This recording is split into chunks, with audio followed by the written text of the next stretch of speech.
Alright y'all, welcome back to the channel here, and welcome in if you're new around here. But for those of you usuals, we're in a little bit different setting, and that's because this video turned into a time crunch real quick, which we'll go over here in a second. But let's just say both everything and nothing went to plan at the same time. So to start out with, what we've got going on for today, here in Virginia, a lot of counties have introduced an early firearms doe season. So this gives us a good chance to get out early and get some meat in the freezer. So I threw up a poll on the community page for what setup you guys wanted to see, and you guys chose this guy. This is a Marlin 336C in 35 Remington, and on top here is just an old school Tasco 3-9x40, and I do have my Tactacam FTS set up on here. And as for the ammunition, you guys wanted to see some of the Hornady LeverEvolutions. These are a 200 grain FTX projectile. So that's what we took out for today's hunting setup, and it definitely got the job done for us. But like I mentioned a second ago, we're actually a few days after the hunt as we're sitting here talking. That's because this video turned into a time crunch really quickly. So to start out with, I figured I'd jump in and give you guys a little bit of insight on where we're at, what we're doing, and what you're gonna see. So with that being said, the hunt was filmed Saturday, September 2nd, which was opening day of the firearms doe season. And I wanted to be here at the farm and in the stand at about 5:30. because it gets dark about 7:45 or so, which would give me a little bit over 2 hours and an extra 15 minutes or so here or there to get cameras set up and so on.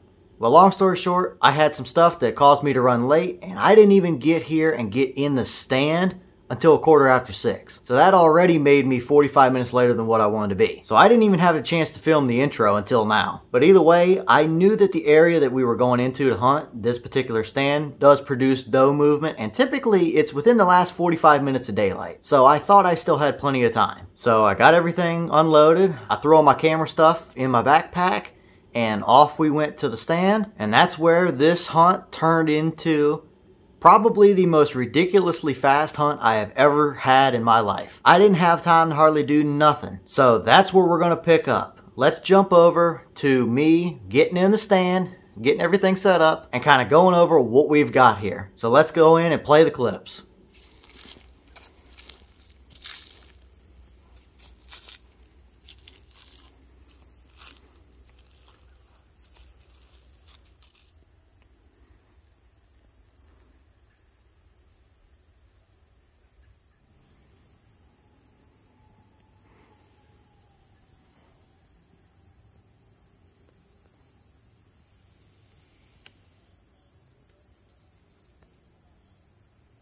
Alright, so we're in the stand now. I'm in this kind of river bottom, creek bottom area here. It's produced some pretty good deer movement in the past, so we should be able to get it done. It might be a little bit janky on the camera setup here, but it's the best I can do for tonight. I can tell you, with it being so early in the season, there's still a lot of greenery.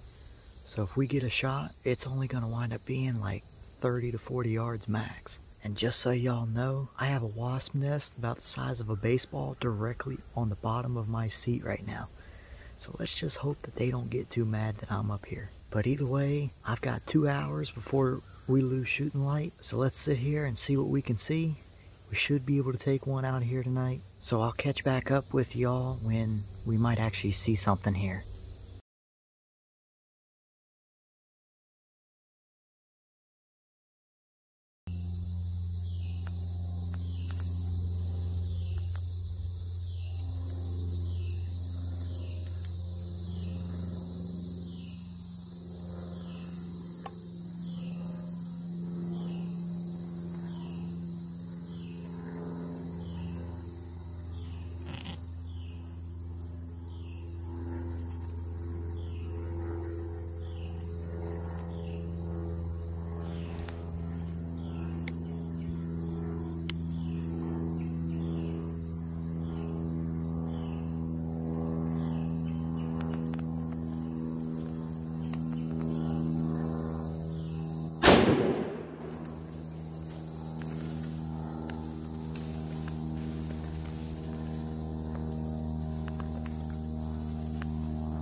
Oh, well, y'all, I kid you not. Since when I just had the camera on, that doe popped up legit like 7 or 8 seconds after I turned the camera off here. I didn't even have time to reposition my camera mount or anything. So I think we got her on film, but man, she was only 15 yards in front of me. But we got a nice doe on the ground with the 35 already. I've been in the stand for 20 minutes and 16 of those were setting my stuff up. But she's down right over there. She only made it, I don't know, 30 yards, if that. So let's go check her out.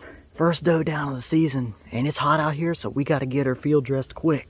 All right, y'all, so I kid you not, that was the fastest hunt I've ever had. Legit, I was in the stand less than 20 minutes. But we did get this nice doe out of it here. Not a giant one, but definitely a really good one for the freezer. Nice dark face on it. Perfect one for the freezer, I'd say.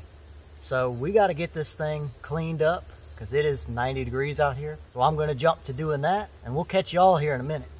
All right, y'all, so I'm out of breath, but she only went right to that little opening you see there. And there's the stand right up there. But here she is. Not the biggest doe, but she's pretty hefty in the weight department. Nice shot, tucked right up in that shoulder there. It exited just behind the other side front shoulder. So definitely looking pretty good there. So let's get her cleaned up and taken to the butcher. Alright, so we're back here now a few days later after that hunt, and that was ridiculous. I didn't have time to set up anything but just my cell phone on a tiny little clamp mount on the rail of that tree stand before that doe decided to show up. I was already running late, but she was definitely moving through early for what I've seen in that stand before. But to fast forward a little bit, after that last clip that you guys saw of me with the doe, I did get her field dressed because it was over 90 degrees that afternoon. So I had to make it quick and get that doe on some ice and stuff before we had any issues. So after that clip, I field dressed her. I put her in the truck and took her and got some ice, and then proceeded to take her to a buddy of mine that has a small little butcher shop near me that I like to take my deer to most of the time because he's a small business, and you guys should always support your small businesses, especially in small towns during deer season, like butcher's places and stuff like that. So that's what we did. We loaded her up, got some ice on it, took her over there to him, and he got her right in the freezer, and